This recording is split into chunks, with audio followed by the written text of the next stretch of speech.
This Court of Common Pleas Civil Division is now declared open. The Honorable Ann M. Butchart presiding. This is a public hearing live stream via YouTube and can be accessed on the court's website.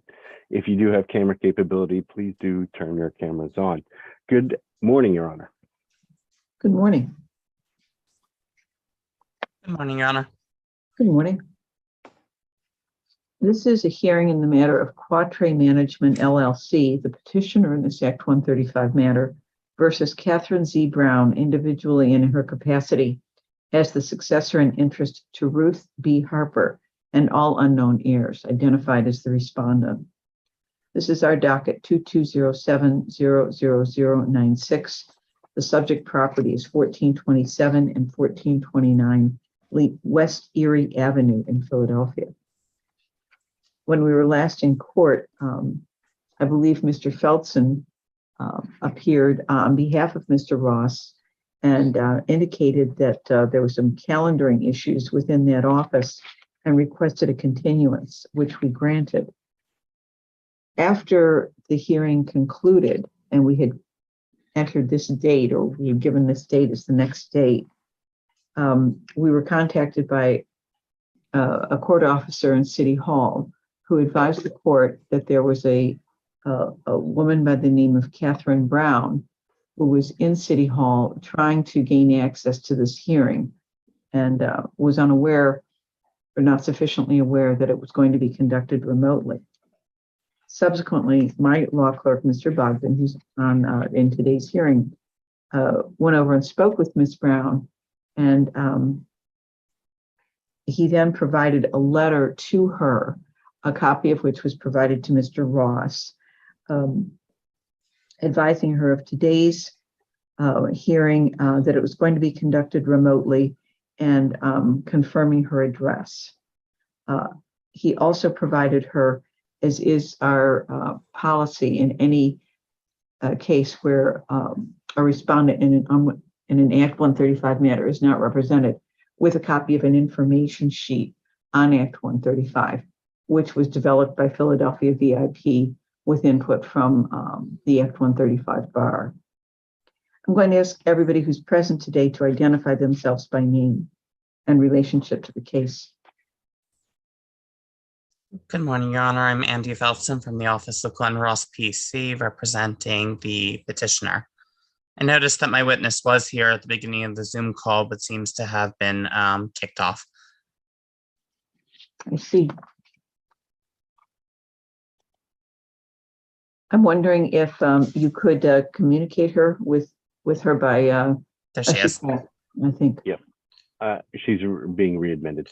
Your Honor, in full judicial candor, I emailed Miss Brown today a courtesy copy of the Zoom link, and the email bounced. So I have a little bit of a concern that the email sent previously by the court may not have reached her.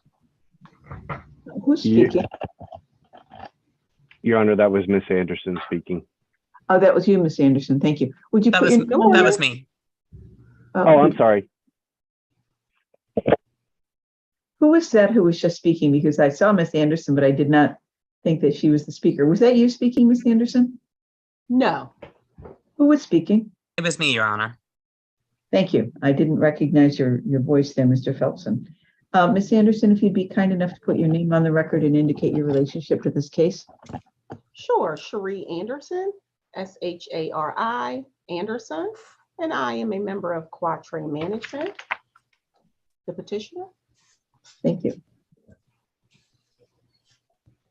Your Honor, as far as service goes, we also have difficulty not having any email. All email communications do bounce back after repeated attempts with a few different email addresses. That's what prompted us to send by traditional mail. Okay. Mr. Feltson, our last order indicated that petitioner was to continue its efforts to serve. Could you update the court? We did serve the petition on the Philadelphia Law Department, Philadelphia Gas Works, and the petitioner, Catherine Brown. Copies of the affidavits of service were uploaded to the docket. And how was service to Ms. Brown made? Certified mail.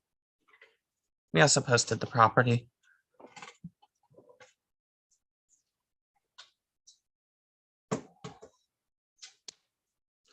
Certified mail since she's out of state. All right. And you received your green card back.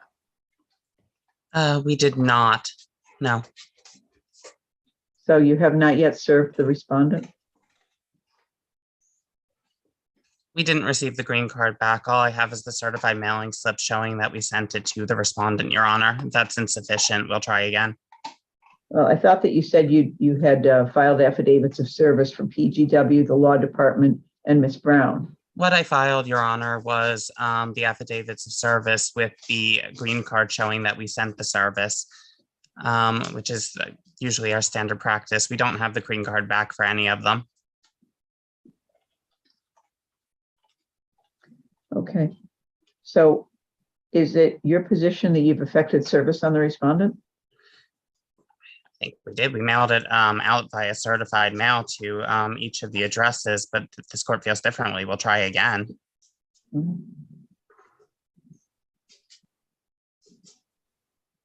When Ms. Brown came to Philadelphia from Washington, D.C. on September 2nd, clearly she had knowledge of this matter. So I don't know what you had done prior, or what your law firm had done prior to September 2nd, but she was aware that a hearing had been scheduled on that day.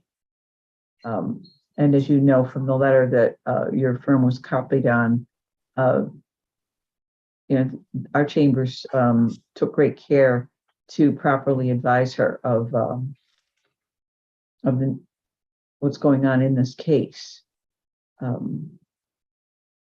nonetheless, I don't think you formally achieved service of the respondent in this case, although certainly she is constructively aware of the proceedings.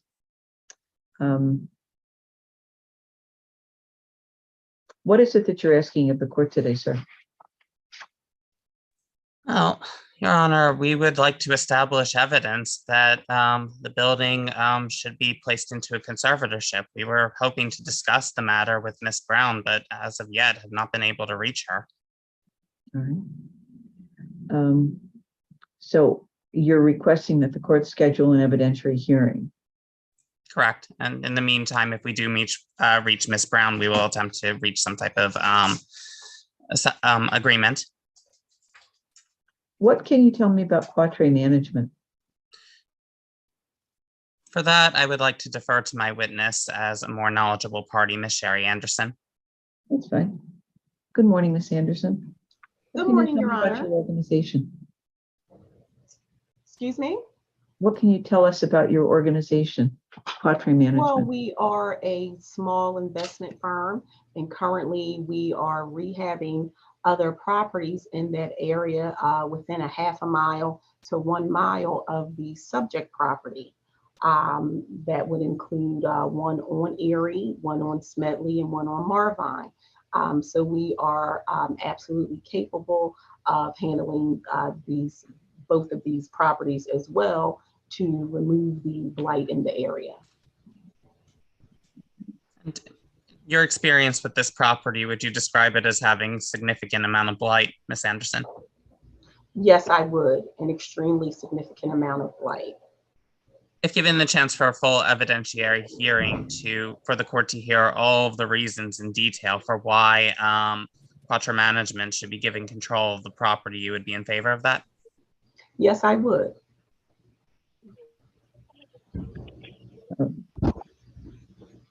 What we're accustomed to seeing when service has been an issue is we like to see pictures of the posting on the property. And I would appreciate it if you'd be able to provide that to us, Mr. Phelpson. What we're going to do now is, the record is going to stand for itself, including the fact that Ms. Brown has notice of today's hearing, and by some means had notice of the last hearing of September 2nd. So we will proceed to schedule an evidentiary hearing. And we're going to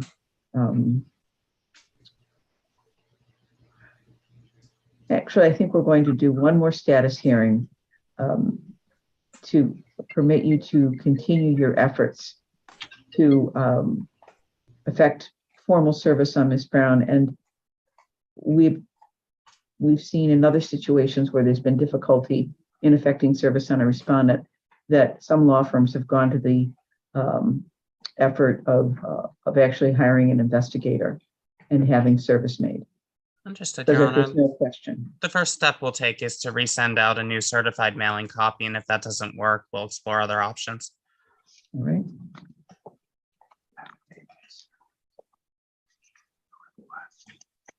Thank you. My information. Right. Mr. Bogdan has just provided me a copy of the affidavit of service which you filed. Yes, And in it, and it's over Mr. Ross's signature, and it's dated 10/26/2022. it's dated 10/26/2022 because that's the date I filed it, but it says that service was effectuated on July 15th, I believe, which matches the certified mailing slips. Okay.